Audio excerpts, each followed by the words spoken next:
Yes, you can relax now.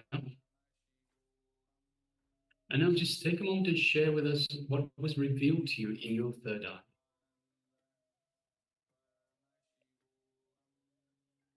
So we also welcome AJ, a new participant. Welcome, Nithyananda. So we are just in the middle of a power manifestation segment. And today's power manifestation is the power of quantum memory.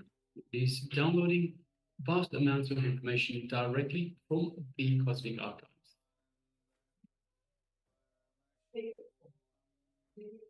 So right now, we're just requesting participants that have taken part in this power manifestation to let us know what was revealed to them in their third eye. So anything that you were revealed in the third eye, anything that you felt, you experienced, you saw, or even it can be in many different ways. It can manifest itself in so many different ways.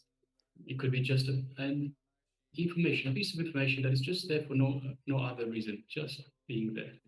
Or it can be just something visual, something where you see a word, a sentence, a topic, some sort of information like that. Or it could be something that you feel that you relate to a certain topic.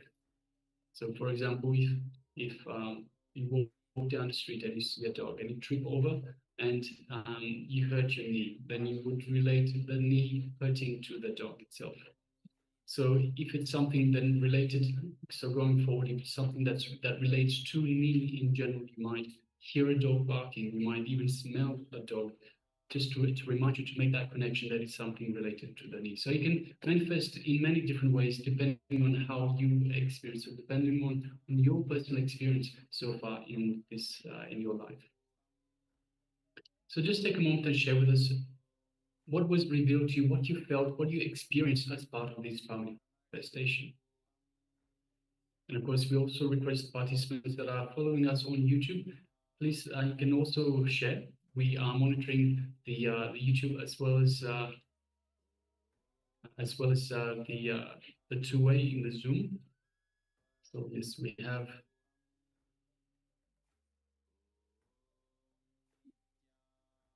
So requesting everyone, please take a moment to share with us what was revealed to you, and don't be afraid to share. In fact, sharing is the best thing you can do for yourself. By sharing, you let go of any inhibitions, any restrictions, anything that you put pressure on yourself.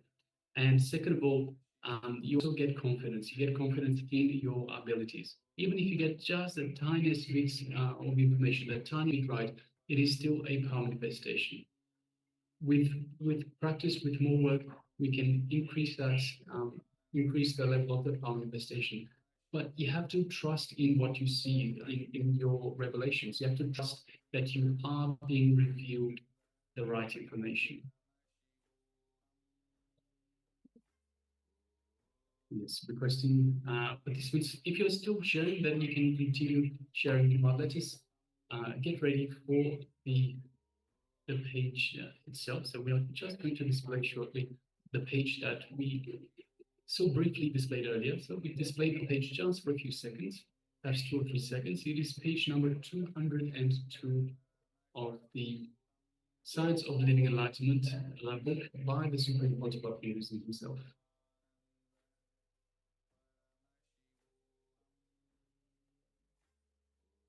Explain that in just a moment.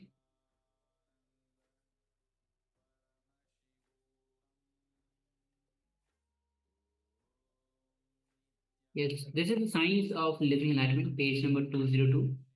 It starts with law of the cosmos is responsibilism. Starts with the word heart. And the Garmandir Sanctum Sanctorium, which is in you, is Anand Gandha. Your Anand Gandha is your Garmandir, where your God, your Ishta Devata, chosen deity, superconsciousness resides. Integrity and authenticity should be Dwarpalkas, and the guardian will be who will not allow tiredness, boredom, depression, or any form of powerlessness to enter inside. There's a question for me. When life does not give me what I want, or the power to change what I don't like, do I know? How do I not entertain powerlessness in such a case? Listen, it is because you entertain powerlessness that life is not giving you what you want. It is not that life first denies you and then you entertain powerlessness. No, because you entertain powerlessness, life asks you to change or denies you.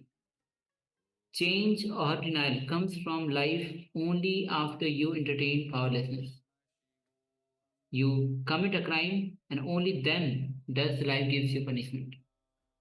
Life energy is not in hurry to harass somebody even before verifying if they had committed a crime or not.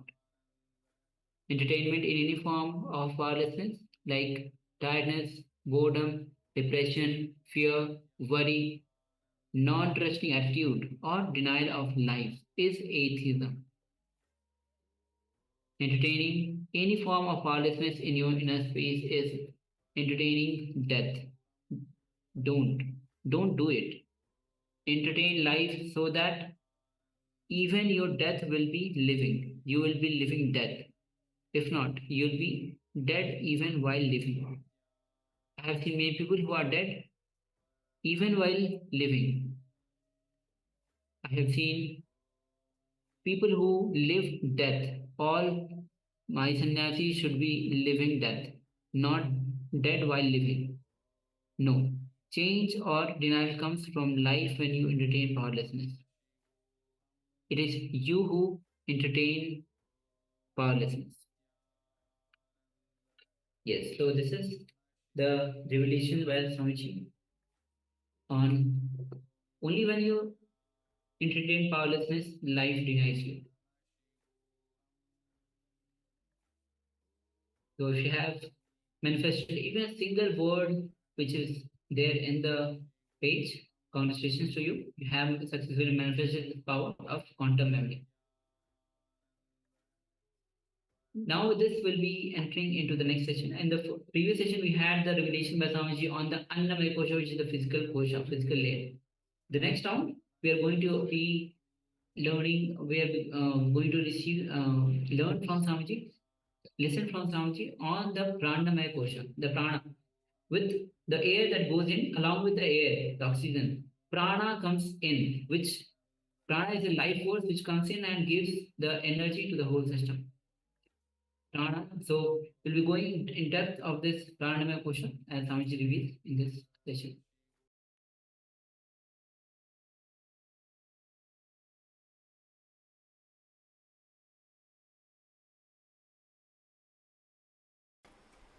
When we are unclutching from a particular kosha, do we keep our awareness on that kosha or do we unclutch from everything that comes into our awareness?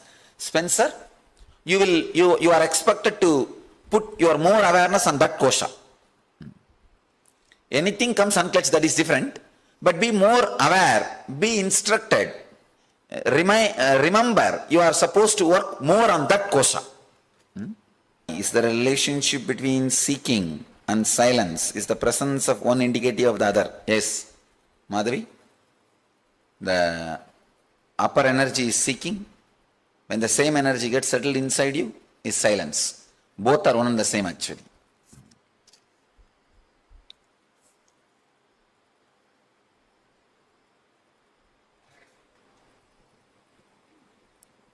Now most of our engrams are stored in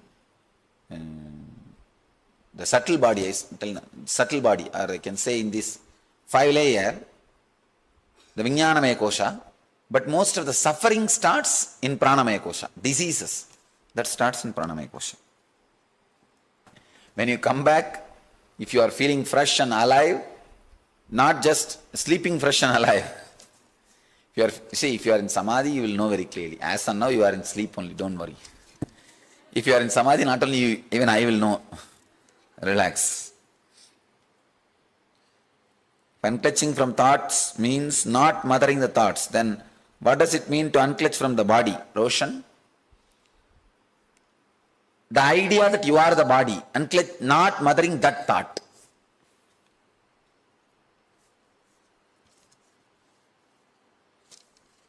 Raghuram, can mind chatter stop all of a sudden? Yes, it can stop all of a sudden sometime. If you are doing some strong technique like unclutching, my thought flow revolves just around you and your presence. Mind is not just there. Is Guru Bhakti overcoming the wandering mind? I can say after some time, this Guru Bhakti also will merge into a very deep samadhi, Savigalpa samadhi. But as on now, it's okay. Lila Dhyana, it's okay.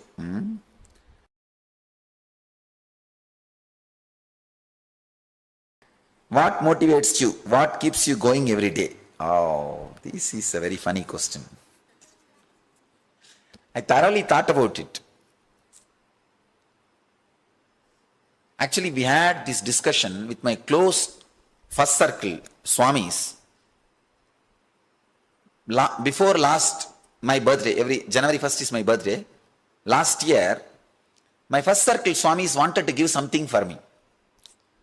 So they all sat and started discussing for 6 hours. What makes Swamiji happy? See, people who are living with me 24 hours for last 10 years. Even they are not able to pinpoint something makes Swamiji happy. It was 6 hours discussion. Finally they said, no, we are not able to find out anything. They came to me. Swamiji, tell us something which makes you happy. We want to give you. Whether any object or any person or nearness of some person, nearness of some object or some project, something you tell us, we will accomplish. It was not only shock for them, surprise for them, it was surprise for me because first time I started thinking. I looked inside. What makes me happy? See, I enjoy everything. There is nothing which, it's not that I am dull or low or anything. Everything. If all of you are here, I enjoy. If you are not here, again I am enjoying. I have no problem. I am enjoying everything. I started contemplating what adds more joy to me. Finally, I have to come to the conclusion, nothing adds anything to me. Nothing adds. Then I started digging out something I should find out. Then what is making me run? After contemplating 2-3 days, even after 2-3 days, I could not find anything. I saw there's no reason. There is no reason.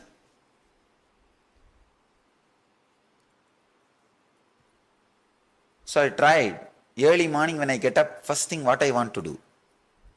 Because from that I can trace what makes me run. Again I saw I don't want to do anything.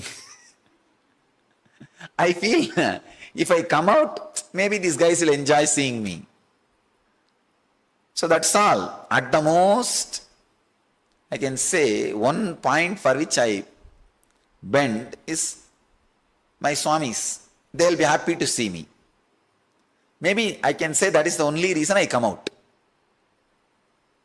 And near my bed also I will keep all these cards given by my Swamis. For my birthday or for this Diwali and other days, they give a card. They give cards. That cards only I will keep. Early morning when I get up, the thing I like to see is that cards. That's all. There is no other thing which adds something to me. It's like abhuya mana machala pratishtam, like how the rivers merge into the ocean, even then the ocean does not raise. It's there. Same way, everything merges into me, everything enters into me. It's not that I'm sitting in Himalayas. I'm eating, sleeping, running around, enjoying, jumping, doing everything. But somehow nothing adds to me. Nothing seems to be adding anything to me. So, again I am trying to tell, will something be adding, motivating? Thoroughly I did research. 2.5-3 days I did research. The final conclusion is nothing motivates me. Maybe if I have to force myself to find out some reason. When I see smile on my disciples, when they see me, the smile they express, the joy they express, maybe that can be taken as one reason. I can say, to see that I come out. These guys who live around me, they are living around me for I think now 10 years, 8 years. Even now I am new for them.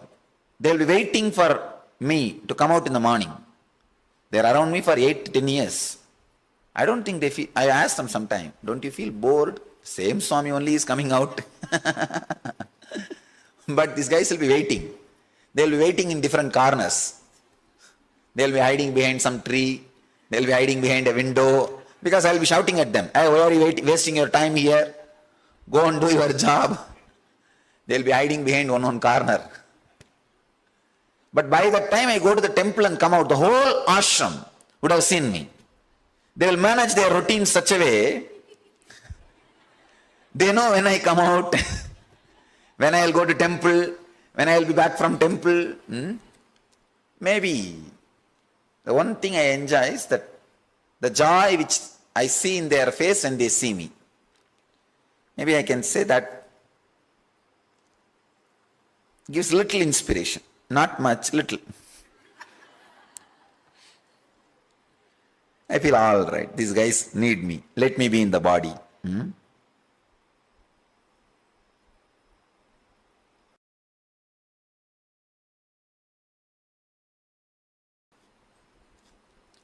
All right. Then we will enter into Pranamaya Kosha now. Please understand, a very simple but very powerful process. You have 5 prana movements inside you. Inhaling, holding, spreading all over your body, exhaling and cleaning. All of you understand? Inhaling, you know. Holding, the prana staying inside.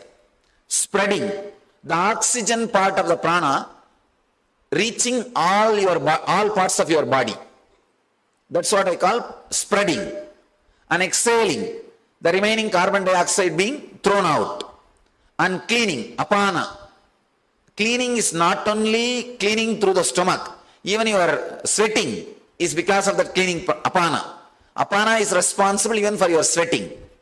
Sometimes the unnecessary things are sent out of your body through the skin and from the lower passages.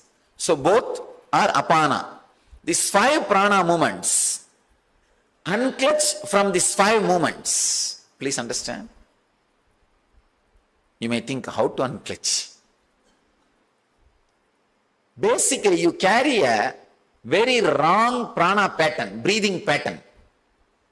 Very wrong breathing pattern. That is why, see, the navel system, below the navel, if you see, you will carry a stress, kind of a tight feeling. If you are carrying a tight feeling below the navel, your breathing pattern is wrong. Now, I am telling you to get back to your original breathing pattern. If you see a child breathing, when child inhales, the stomach goes up. When it exhales, stomach goes down. But in your case, it is opposite. See, it is opposite. When you inhale, what happens? Stomach goes up, goes down, sorry. And when you exhale, stomach goes up. You are carrying a wrong pattern, especially this Western idea of well-built. Always you are expected to keep a chest up. So naturally, you do not attend the navel center and the breathing pattern gets disturbed. See, all Japanese enlightened masters are portrayed only with a big belly. I don't say that enlightenment comes with a big belly. No. But what I am saying, it's a description of the prana pattern. When the prana pattern changes, when the prana pattern comes back to original feeling, so visually they try to describe. Buddha himself did not have a belly, that is different. What they want to say through that big belly pattern, they want to say that don't give too much importance to the lungs breathing. Give more importance to stomach breathing. In Zen, they have something called Vipassana. means putting your awareness on breathing.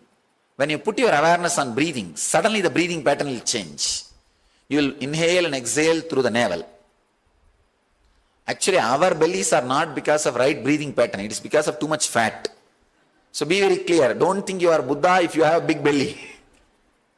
Or you are Ganesha if you have big belly. No. But in Zen they describe big belly as a right breathing pattern. When you are rightly breathing, giving more importance to stomach breathing than the lungs breathing, you develop this. It's a visual representation. But actually Indians, when they have big belly, the scientists are telling, doctors are saying that 12 years less life. Please understand, from all over the world, 60% of the heart disease patients are Indians. 60%. Monday morning blow-ups. Monday morning means some 30,000-40,000 cases all over the world. Indians top. Like a crackers. That office stress over. Anyhow. In your case, don't encourage belly, but you should encourage the belly breathing. Breathing through the belly, not size of the belly. Breathing through the belly should be encouraged. Now actually if you unclutch, suddenly the breathing pattern will change. Breathing pattern will change. Because of breathing pattern, if you have a belly, nothing wrong. It will never be unhealthy. But because of fat, you have a belly, 12 years less life. I always tell people, having belly is sin. Understand? I am very clear and straight. When you take bath, if water falls straight, you are safe. If you are creating a waterfall, see, taking bath in the waterfall is not wrong, but creating a waterfall while you take bath is something wrong. So no, do Nityadhyan, attend it seriously. Really, 12 years less life means, see, it's almost like having cancer, but you guys don't bother because it's not giving any pain. It's such a big cancer, that's all. Just like how cancer reduces life, it reduces. But the big problem is it's not going to do immediately. And moreover, you can always justify, who knows, if I don't have belly, who knows, I will live, how long I will live. So that calculation problem, only mathematically not cancer, but technically it is. And one more thing I always tell people, especially if they are feeling connected to me, if they have a strong devotion or feeling connection, I tell them, hey, don't miss. You are in the planet Earth when a Avatara Purusha is in the planet Earth. Don't miss. Have health and long life. Enjoy the whole Leela. Because I'm not going to keep quiet. Continuously I'm going to do some Leela. See, you read all these things only in Puranas. Some master is touching and that person gets healed. He utters some word, it becomes reality. You had beautiful fortune of seeing all these drama alive, directly, face to face. So then decide to keep yourself healthy and live as long as possible. Many people come and ask me in the Kalpataru, I want to die as early as possible and I don't want one more birth. I tell them, don't ask this. You don't know. Just to see this drama, be in the body. There is a very beautiful Tamil song by an enlightened master. He says, if I can see that beautiful, he sings about that Shiva. Shiva was in the body as an enlightened master in Chidambaram. So he sings, if I can see this beautiful face and the leg which is raised in dance and beautiful smile in the red lips, I wanted human body again and again. It's a very beautiful song. Kunitta purvamum govvai chevvayir kumin sirippum panitta sadayum pavalambol meniyir paal venneerum இனித்தமுடன் எடுத்த பொற் பாதமும் காணப்பெற்றால் மணித்த பிறவியும் வேண்டுவதே இந்த மாநிலத்தில்.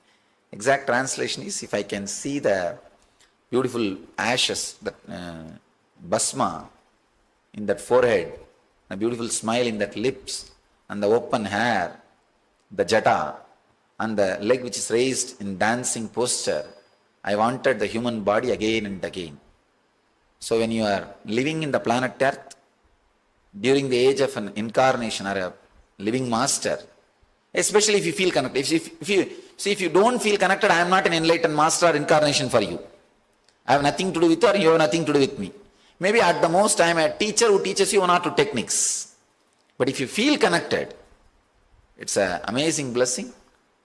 Be healthy, live long life, and decide consciously, I'll be in the planet Earth just to enjoy his leelas, just to see all the leelas, and no belly.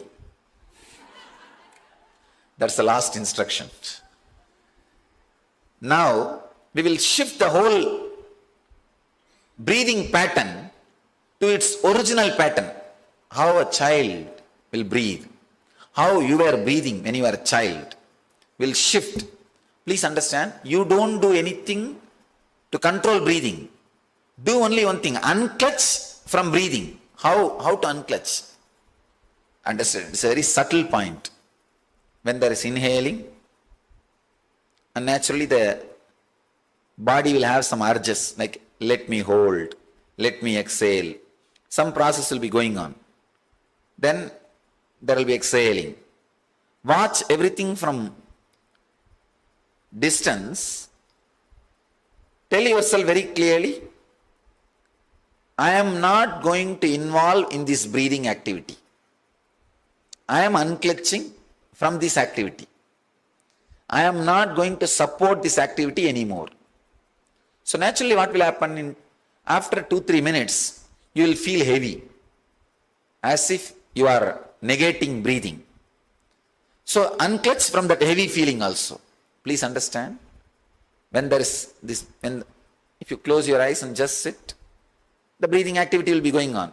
Inhaling, staying, spreading, exhaling, all these activities will be going on.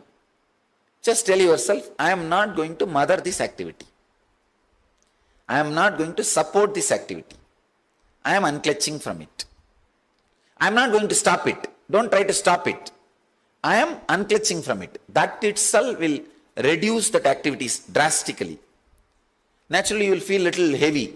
You want to breathe. You want to put your effort and breathe. Don't mother.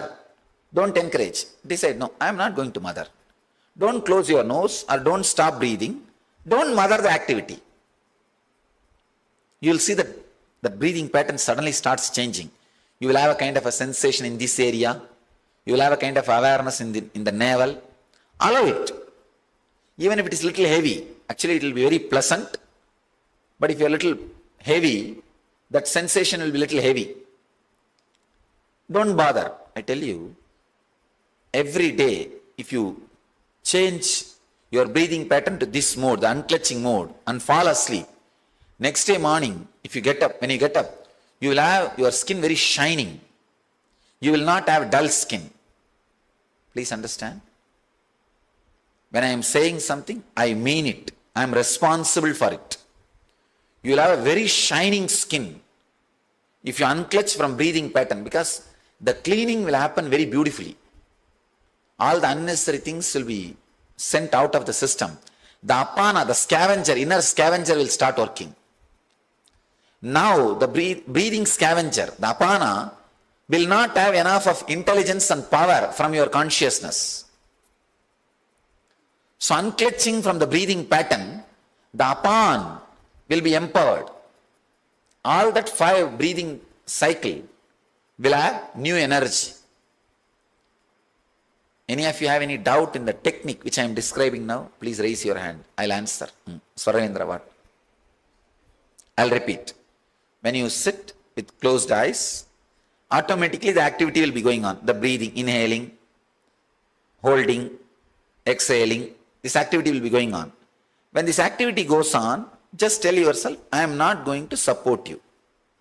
You are asking, do pranamaya kosha meditation will lead to enlightenment? It will not directly lead to enlightenment, it will clean the pranamaya kosha.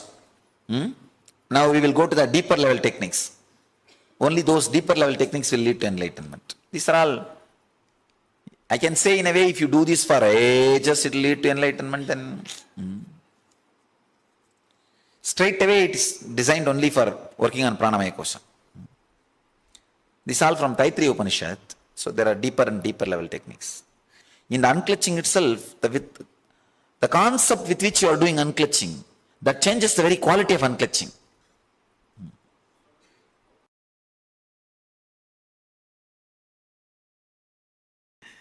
In the second meditation, I felt around the Manipuraga an acute burning sensation, means the balancing is happening. George, you might have had a wrong breathing pattern. When it gets balanced, you will feel as if chili was rubbed on your skin. Anybody felt in some spots of your body chili being rubbed? Means the wrong pattern is getting altered. The apana will start working. You see, whenever the cleaning part starts working, you will feel in that area chili being rubbed. Means you have done the pranamaya properly. But don't start feeling bad, oh, I did not feel chilly. You may not have had blockages. If you have had that thing, two things are sure. One, you did the meditation properly. Second, that blockages are getting healed. It will be like a burning sensation. The apana, the cleaning prana, has become active. That breathing pattern has been cleaned.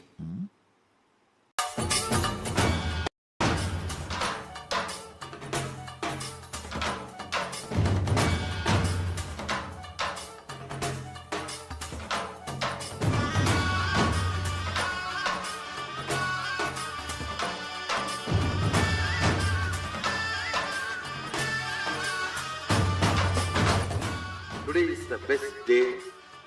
Sadashiva appears for Brahma and Vishnu early morning in the form of light shaft.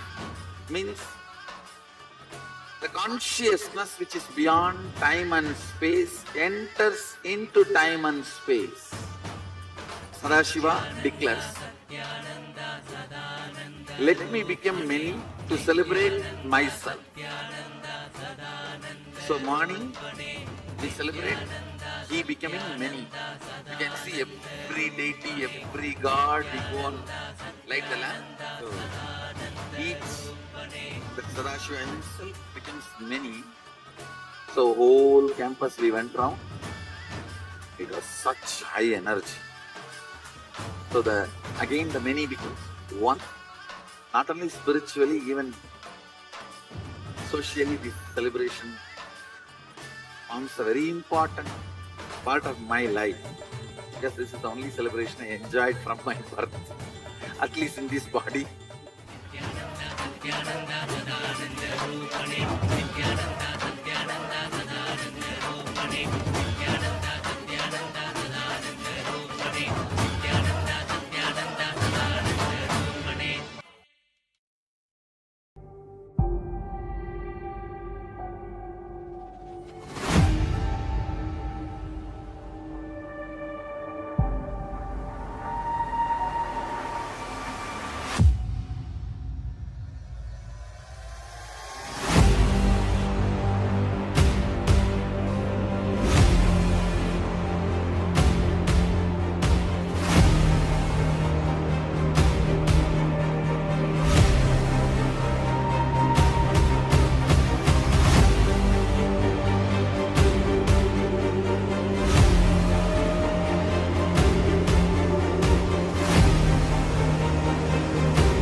Yes, thank all of you.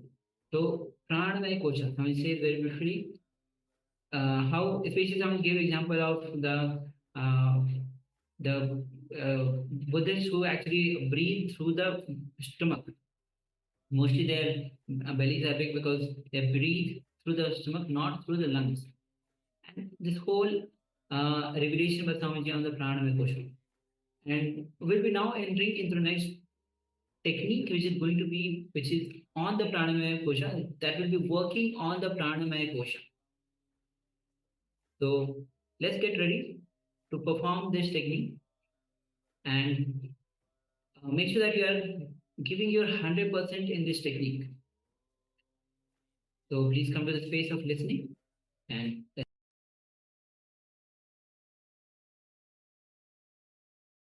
When you sit with closed eyes, automatically the activity will be going on. The breathing, inhaling, holding, exhaling, this activity will be going on.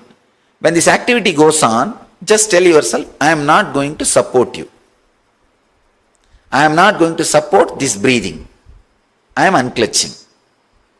Let the breathing happen by its own prarabdha. See, your body has an innate intelligence to breathe. Even if you are unconscious, it will be breathing. Let it breathe unconsciously. Actually, when you tell this consciously, you will start breathing superconsciously. That is different. Even if you are unconscious, even if you are not involved in the body, it's breathing. Let it go to that mode. I am not interested in supporting the breathing. Because actually when you support, you disturb. You bring your mental pattern to your breathing pattern. It brings big disturbance. So now you understand what I am saying? Yes. No, now you have to be aware of the whole activity. Be aware but unclutch. Again, be aware but unclutch.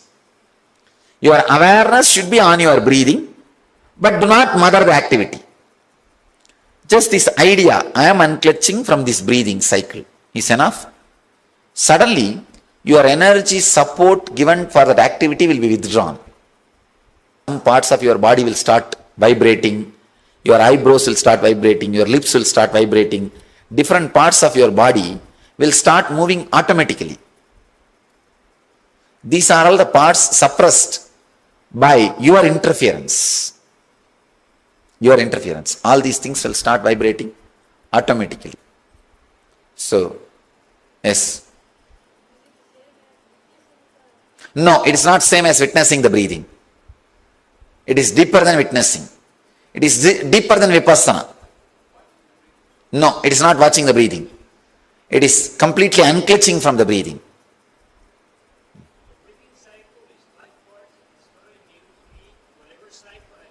And whatever is going on, unclutch from that. See, all the five will not be always active. Usually in any normal human being, only three will be active. Inhaling, holding and exhaling. Spreading, you will know only when you become very sensitive. Cleaning, you will know only when you become really, really sensitive. Otherwise, you will not be aware of all the five. You will be aware of only three. Inhaling, holding and exhaling. Unclutch from that, that's all. Don't mother. Don't stop, don't mother. I'll guide you.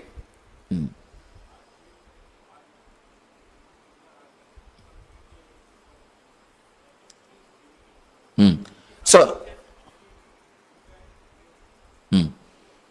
don't even mother the idea that your heart should stop or breathe. If it wants, let it beat.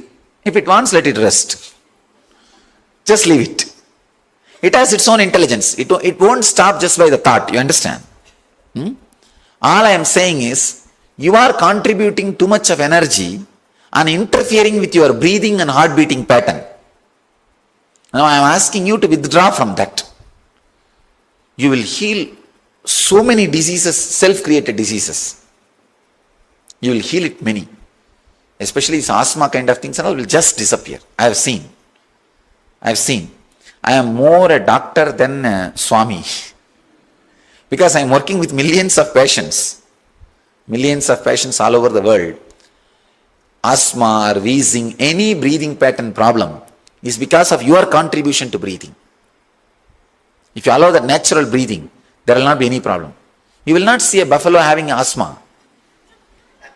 No, you will not see a dog having wheezing, because these guys have a natural intelligence pattern. We also had long ago, once upon a time. All right. Please tie the ribbon, spread all over the hall. Yes. Huh? Can you give the mic to him? Do this technique. Actually, when you switch off your light in the bed and you sit, just do this and fall asleep. 10-20 minutes, that's more than enough. Your whole skin will become bright. In watching the breath, you are watching.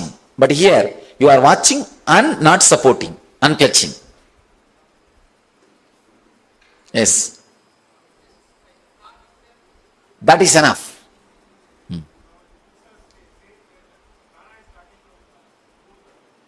Don't bother about that. Relax. Yes, Vishnu, what? Sorry?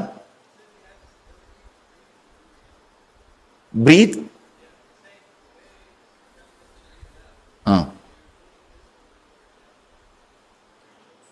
You are supposed to fall into the pattern how you are breathing when you are a child. What age? No, I am saying when you are really a baby, first 1 or 2 years. So relax. Even the asthma you develop later on, artificially. Actually, when you unclutch, you will go to the original source of breathing. Even when you are a baby, if you had some problem, you will come out of that. All right, please tie the ribbon. Spread all over the hall. You can spread all over the hall.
When you sit with closed eyes, automatically the activity will be going on. The breathing, inhaling, holding, exhaling, this activity will be going on.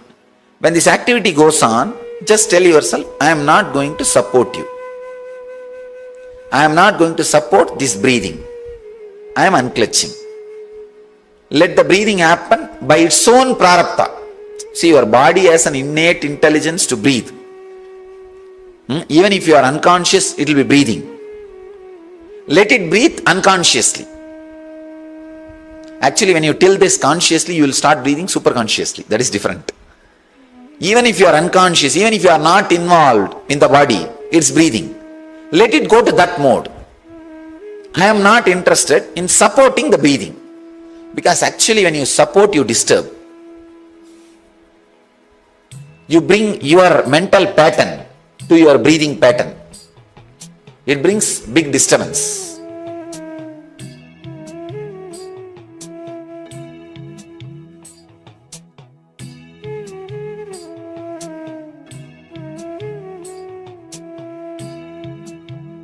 Be aware but unclutch. Again, be aware but unclutch. Your awareness should be on your breathing, but do not mother the activity. Just this idea, I am unclutching from this breathing cycle, is enough. Suddenly, your energy support given for that activity will be withdrawn. you will suddenly see that some parts of your body will start vibrating. Your eyebrows will start vibrating, your lips will start vibrating. Different parts of your body will start moving automatically.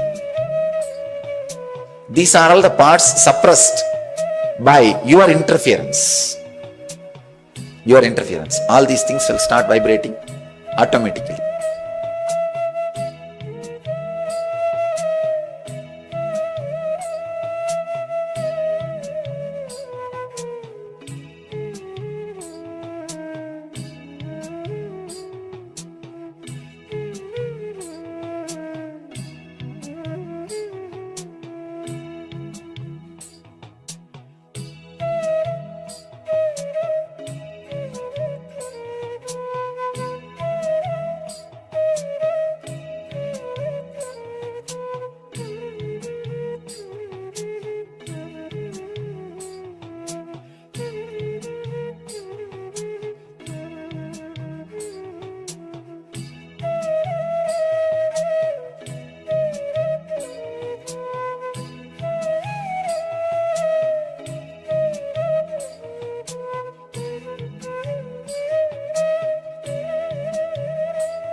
When you sit with closed eyes, automatically the activity will be going on. The breathing, inhaling, holding, exhaling, this activity will be going on. When this activity goes on, just tell yourself, I am not going to support you. I am not going to support this breathing. I am unclutching. Let the breathing happen by its own prarabdha. See, your body has an innate intelligence to breathe. Even if you are unconscious, it will be breathing. Let it breathe unconsciously. Actually, when you tell this consciously, you will start breathing superconsciously. That is different. Even if you are unconscious, even if you are not involved in the body, it's breathing. Let it go to that mode. I am not interested in supporting the breathing. Because actually when you support, you disturb. You bring your mental pattern to your breathing pattern. It brings big disturbance.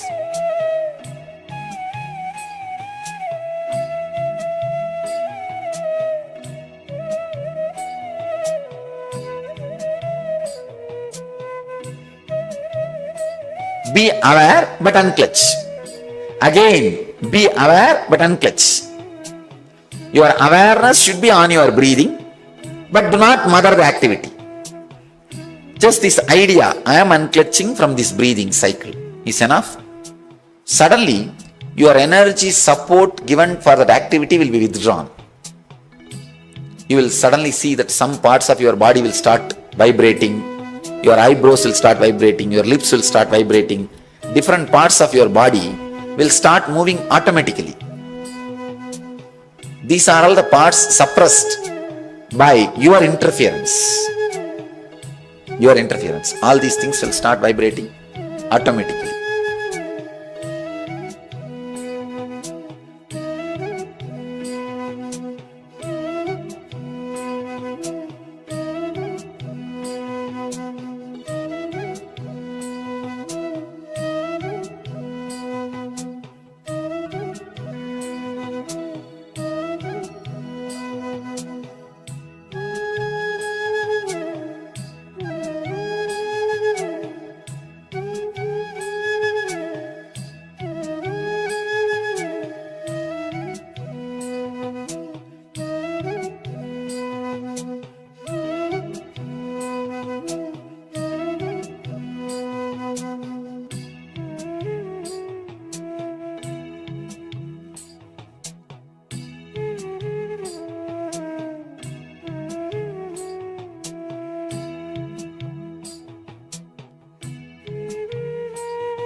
When you sit with closed eyes, automatically the activity will be going on. The breathing, inhaling, holding, exhaling, this activity will be going on. When this activity goes on, just tell yourself, I am not going to support you. I am not going to support this breathing. I am unclutching. Let the breathing happen by its own prarabdha. See, your body has an innate intelligence to breathe. Even if you are unconscious, it will be breathing. Let it breathe unconsciously. Actually, when you tell this consciously, you will start breathing superconsciously. That is different. Even if you are unconscious, even if you are not involved in the body, it's breathing. Let it go to that mode. I am not interested in supporting the breathing. Because actually when you support, you disturb. You bring your mental pattern to your breathing pattern. It brings big disturbance.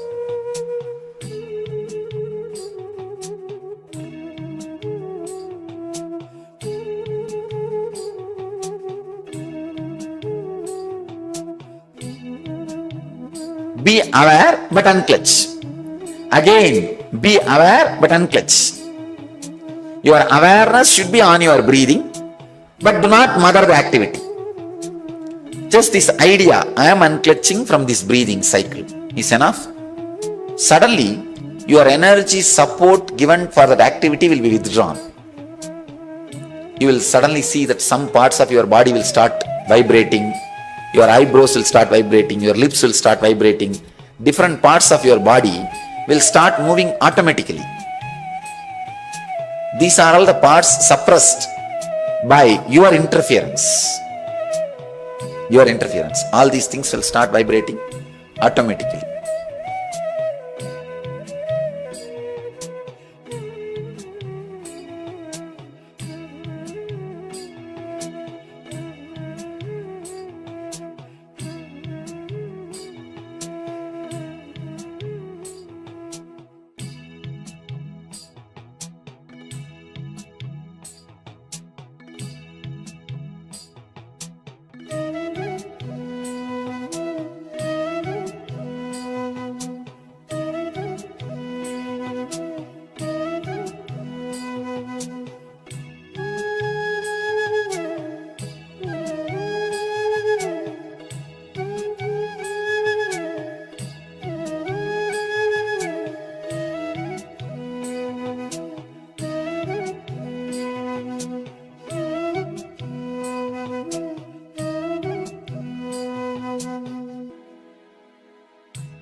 When you sit with closed eyes, automatically the activity will be going on. The breathing, inhaling, holding, exhaling, this activity will be going on.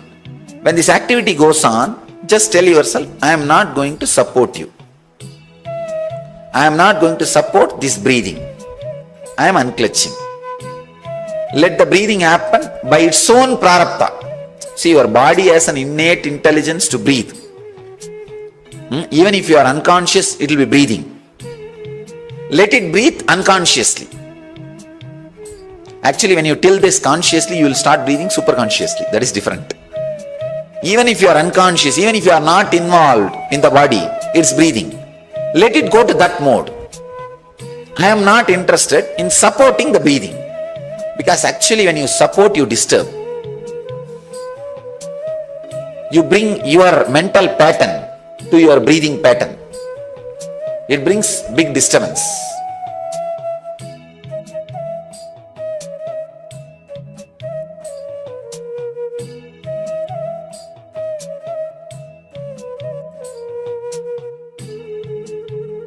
Be aware but unclutch. Again, be aware but unclutch. Your awareness should be on your breathing, but do not mother the activity. Just this idea, I am unclutching from this breathing cycle, is enough. Suddenly, your energy support given for that activity will be withdrawn.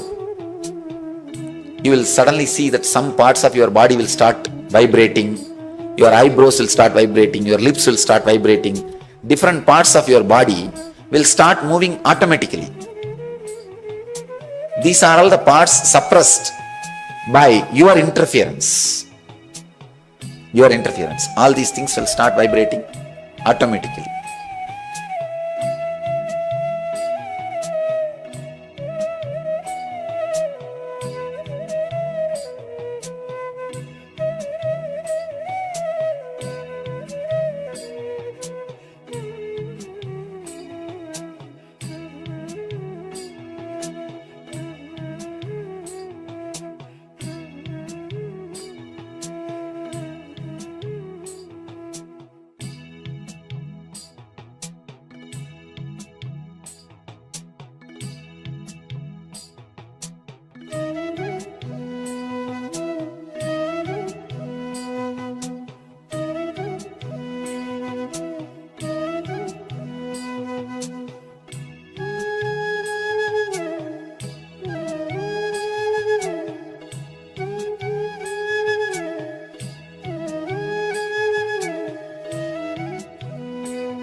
When you sit with closed eyes, automatically the activity will be going on. The breathing, inhaling, holding, exhaling, this activity will be going on. When this activity goes on, just tell yourself, I am not going to support you. I am not going to support this breathing. I am unclutching. Let the breathing happen by its own prarabdha. See, your body has an innate intelligence to breathe. Even if you are unconscious, it will be breathing. Let it breathe unconsciously. Actually, when you tell this consciously, you will start breathing superconsciously. That is different. Even if you are unconscious, even if you are not involved in the body, it's breathing. Let it go to that mode. I am not interested in supporting the breathing. Because actually when you support, you disturb. You bring your mental pattern to your breathing pattern. It brings big disturbance.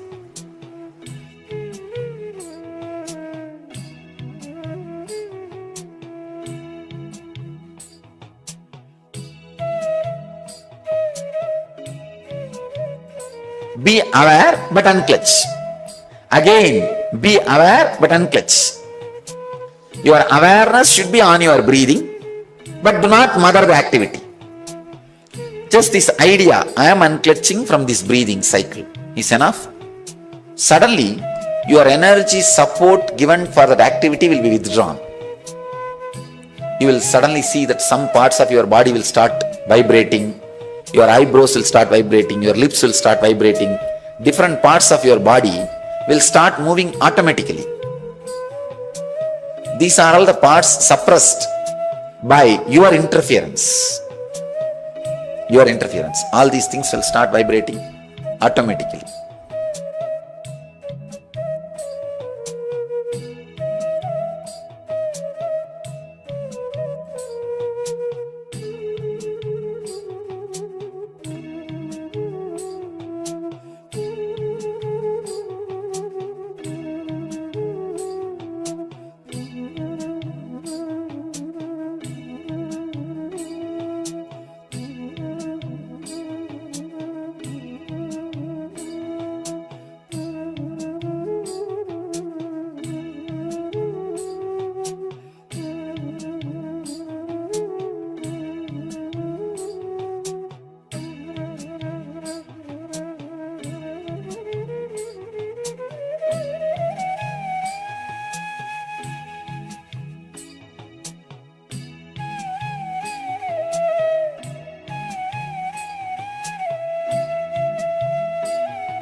Today is the best day. Sadashiva appears for Brahma and Vishnu early morning in the form of light shaft. Means the consciousness which is beyond time and space enters into time and space. Sadashiva declares, let me become many to celebrate myself. So morning we celebrate he becoming many. You can see every deity, every god, we go on light the lamp. So each, the Sadashiva himself becomes many. So whole campus we went round. It was such high energy. So again the many becomes one. Not only spiritually, even socially this celebration forms a very important part of my life, because this is the only celebration I enjoyed from my birth, at least in this body.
Yes, thank all of you.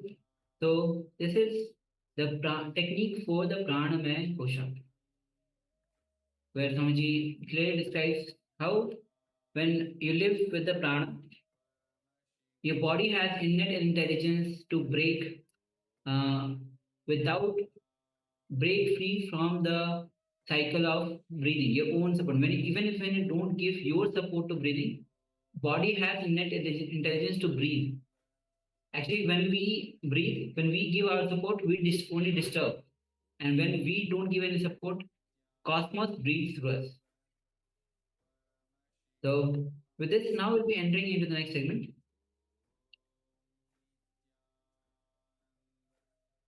And yes, the next segment is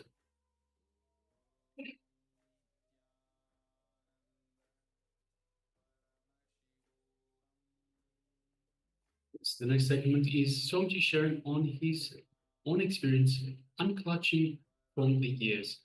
So from the years itself, from an earlier incident in his life when he was with one of his gurus. So requesting everyone, please come to the space of listening and give your full attention, give your ears to Swamiji as he tells about his unclutching from the years. That's me.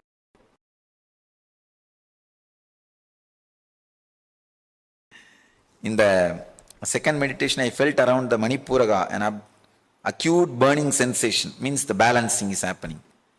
George, you might have had a wrong breathing pattern.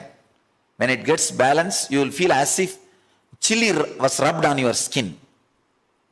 Anybody felt in some spots of your body chili being rubbed? Means the wrong pattern is getting altered.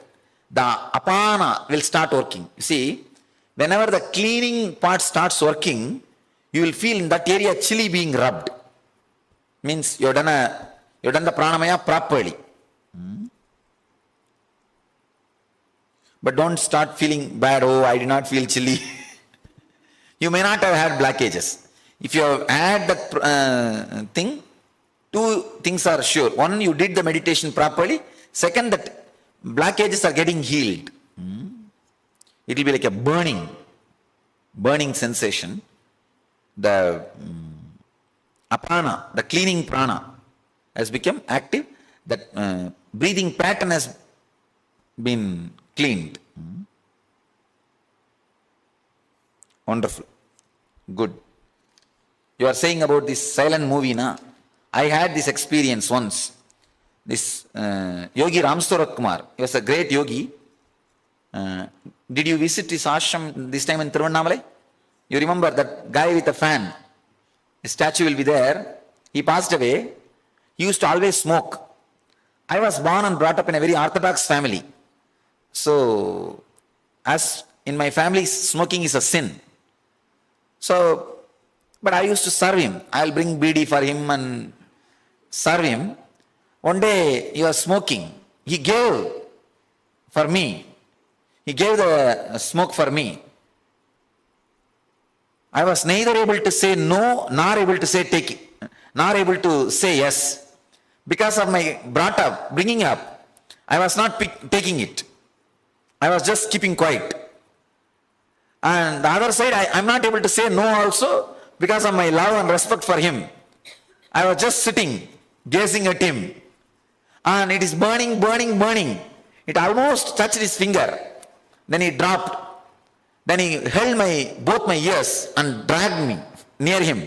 And put the smoke, exhaled the smoke through his mouth on my face.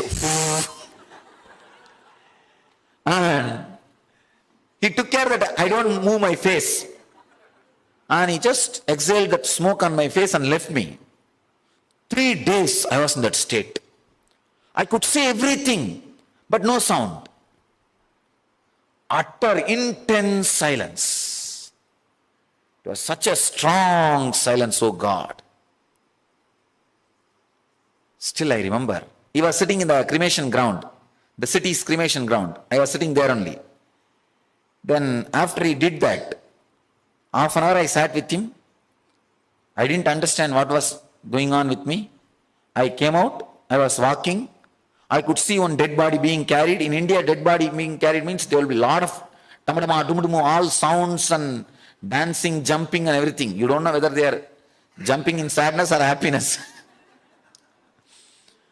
And I saw everything is going, but no sound. I am not able to hear any sound. As if I have become deaf. Then I am walking. Those days there will not be many buses, but there will be the two-wheelers in my native place. Those two-wheelers, on those days two-wheelers horn will be very loud. Pam, pam, pam. It will make such a big noise, here on. So, I could see very clearly all these vehicles going and coming, but no sound. Like a silent movie. But everything was bright. Very bright. It's a kind of an unclutching. It's a kind of an unclutching happens. 3 days it was there like that.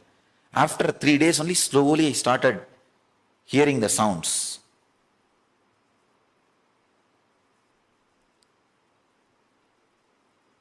I told him, you put your hands on my ears and blew the smoke on my face. I think only your hands worked, the smoke did not work. Because my ears only became deaf. He was laughing. He was laughing and telling, even then, even now you are not accepting the smoking. He was telling. I said, if you want, you could have given the experience without smoking. Why do you want to give the BD to me? But after that second time, he never asked me to smoke. He never even gave me.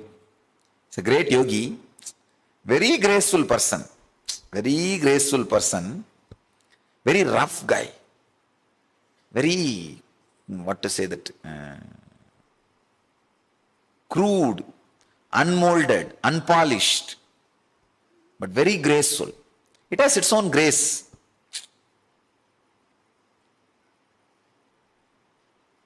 I become too polished, especially when I started dealing with these international people.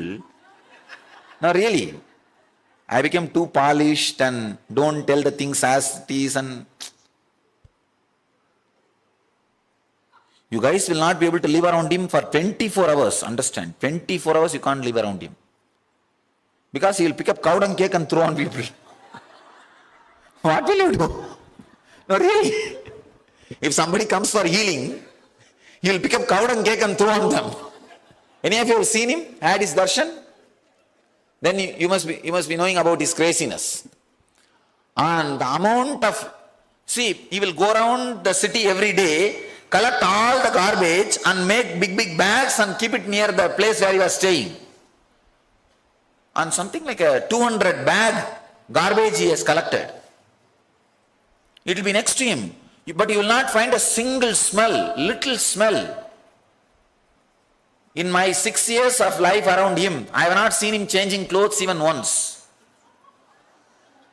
No, I am telling you the truth. I am telling you the truth. I have not seen him changing the cloth even once. Forget about taking bath. No 1, 2, 3. No 1, 2, 3. No, I have seen him whole day and night. No 1, 2, 3.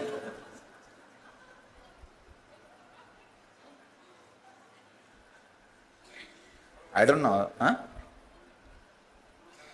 No solid food, only some tea or something he will drink, and then he will smoke and throw the tea through the nose and wipe it. That's all. A very funny life. There was another one saint called Pundi Swami. Any of you heard? Very great Mahatma. That Swami, if sometimes devotees will force him to eat, he will eat. After they leave, he will take the intestine out and wash it and put it back. No, really. We have photographs of him taking his intestine out and cleaning. Any of you have seen had his darshan? You have seen Pundi Swami? That Kalasabakam Swami? Really? Huh? He will take through mouth and clean it and put it back. I am not telling lies. I am not telling lies. My mother went to him before I was born. That Swami is considered to be the incarnation of Subramanya. He will always keep that spear, Subramanya spear around him. When my mother went to him, and took blessings, my father will come down with you. My father will come and take birth in you. He blessed. Then she conceived me and he blessed. My father will come and take birth. Anyhow. Another one person went and he gave 3 flowers, it seems. Then he had a triplet. Very, very great saint. But all these stories, if you listen, you will run away from me.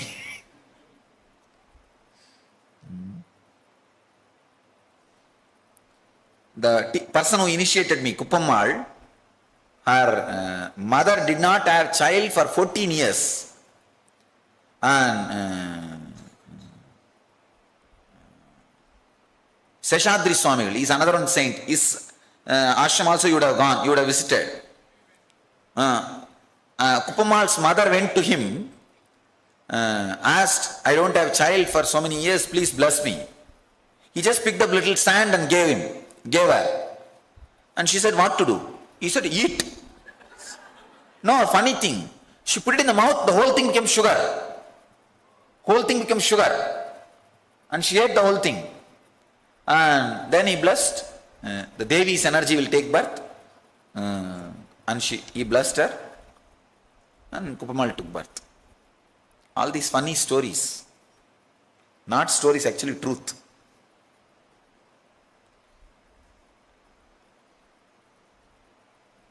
When unclutching happens from years, this experience happens. But it's a very good experience. There cannot be any energy transfer if you decide to protect you. Decide strongly, I am going to be me. And if there is some positive energy needed for me, Master will take care. I don't need any energy from the other person. Just be very clear that from an unenlightened person, normal person, even if you receive positive energy, it is dangerous. Don't receive. Is Pranamaya Kosha the cause for psychosomatic disorders? I can say, in Pranamaya Kosha only it starts, but cause is Vijnanamaya Kosha. It starts in Pranamaya Kosha. While unclutching my breath during last session, I was firmly planted on the rock. Before unclutching and floating while unclutching in the deep space, what is the significance? Actually, firmly planted like a rock will help you to do the unclutching in the Pranamaya Kosha. That one instruction would have done a big shift in the whole practice. Your grace, compassion, caring, and above all, your higher calling was highly visible during the energy darshan. Oh, what a sight, never gets tiring to us. Incredible opportunity seeing Guru throughout grace. Enjoy. Energy darshan is a sight to be seen. Even if you are not coming there, just sit and watch. Just sit and watch. All different kind of people. Actually, every day, all specimens from cosmos comes there. It's a miniature cosmos. All walks of people, all education background or professional background or wealth background or intelligence background or country background. How I handle, it will be fun to watch. How many cancers?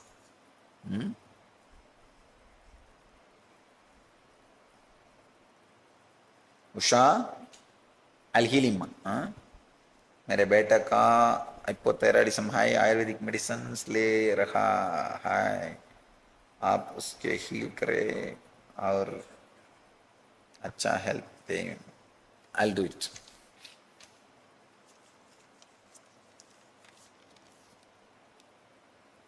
As unclutching from breath, the mind stopped wandering.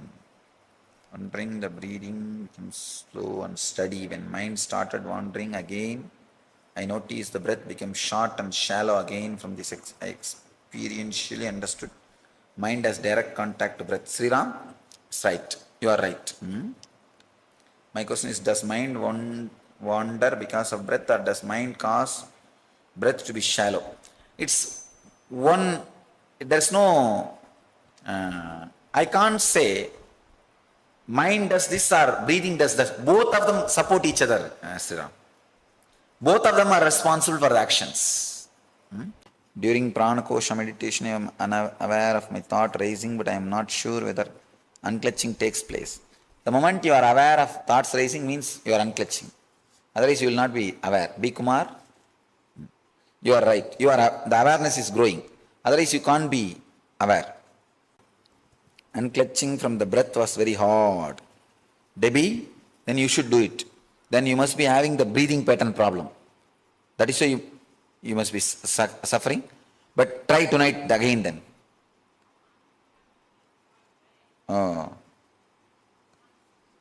Stopping and sputtering like a car running out of gas.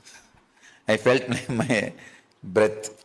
Was it supposed to shift into a smooth flow from lower belly? Yes, it should become smooth flow. Okay. Now you have to unclutch from that also. Try tonight again. Tonight again, try the same technique. Tonight all of you go back to your bed and do the same thing again. Unclutch from the breathing and fall asleep. That you can do easily.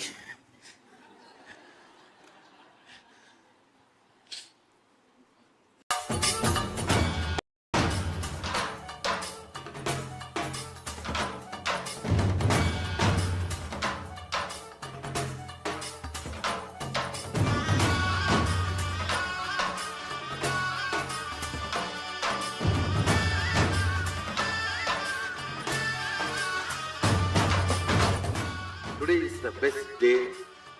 Sadashiva appears for Brahma and Vishnu early morning in the form of light shaft. Means the consciousness which is beyond time and space enters into time and space. Sadashiva declares, let me become many to celebrate myself. So morning, we celebrate he becoming many. You can see every deity, every god, we go on light the lamp. So each, the Sadashiva himself becomes many. So whole campus we went round. It was such high energy. So again the many becomes one. Not only spiritually, even socially, this celebration forms a very important part of my life, because this is the only celebration I enjoyed from my birth, at least in this body.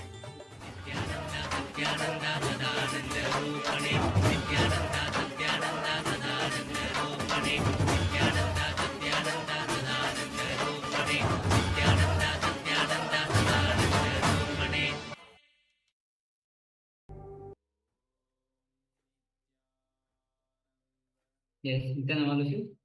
So this was the divination by Swamiji on the unclutching from years, his year experience. So now, this time we'll be entering into the power manifestation. Of course, we're doing today the quantum memory, to recollect large information from the intelligence behind the brain. And in this round, we'll be manifesting the quantum memory of seeing the page number 225 of Science of Living Enlightenment through the power of quantum memory, not through the power of logic, not through the power of going through reading, but actually through the power of intelligence behind the brain. So now, sit with the headache spine in a straight line, showing you the page number 225 of the Science of Living Enlightenment. Have a glance, just for a few seconds, have a glance of the page. So before we enter into it, let's welcome the few participants who have joined us now. We have Ma Mihidi who has joined us, Nithyananda. We have Ma Lee Yun who has joined us, Nithyananda. We also have Kixin Wen. Yes, Nithyananda. Welcome. All right. So sit with your head next spine in straight line. For 3 seconds, we'll be projecting the page number 225. Just have a glance. Do not try to read it. Do not try to look through your two eyes. Just have a glance. Then we'll be entering into manifesting the power of quantum memory.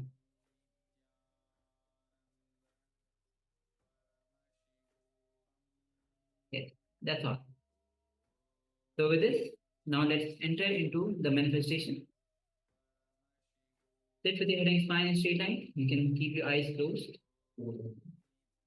Visualize Swamiji in your inner space. His love, His compassion is overflowing through your entire body, radiating through you. The superconscious energy is filling your entire system. All the trillions of cells are getting energized with Swamiji's energy. Remove all your self-doubts that you have, all your self-denial, self-hatred that you have. With deep trust, deep surrender, gratitude to Swamiji. Start to unclutch from every single thought. Do not engage with any of the thoughts. Do not get carried away by any of the thoughts. Just unclutch. Unclutch. Go on unclutching every single thought that is coming to you. Just go on unclutching. And then enter into the space of that pure unclutched space, that oneness from where the power of quantum memory starts manifesting, where you can recollect large information from the intelligence behind the brain. Now let's connect with the Mahavakya. We chanting the Mahavakya. Om Nithyananda Paramashivoham. Om Nithyananda Paramashivoham. Om Nithyananda Paramashivoham. With this deep feeling connection with Bhagavan, let's enter into this round of power manifestation. Recollect large information. We just had a glance of it. Now let's begin this manifestation. Try to ask Swamiji about every information about the page. Let's begin.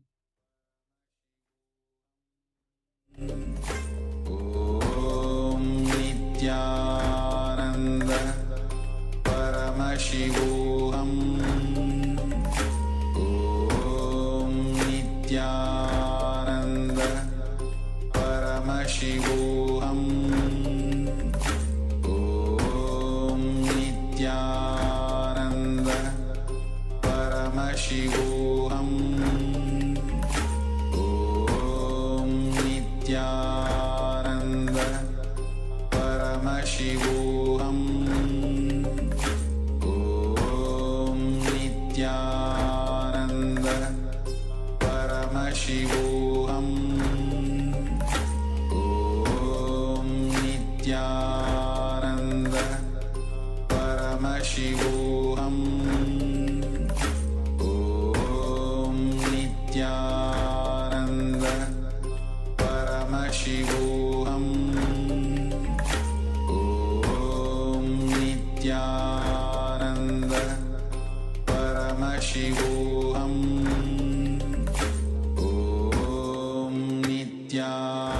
Om Nithyananda Paramashivoham. Om Nithyananda Paramashivoham. Om Nithyananda Paramashivoham.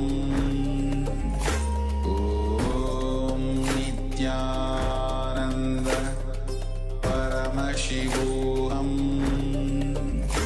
Om Nithyananda Paramashivoham. Om Nithyananda Paramashivoham. Om Nithyananda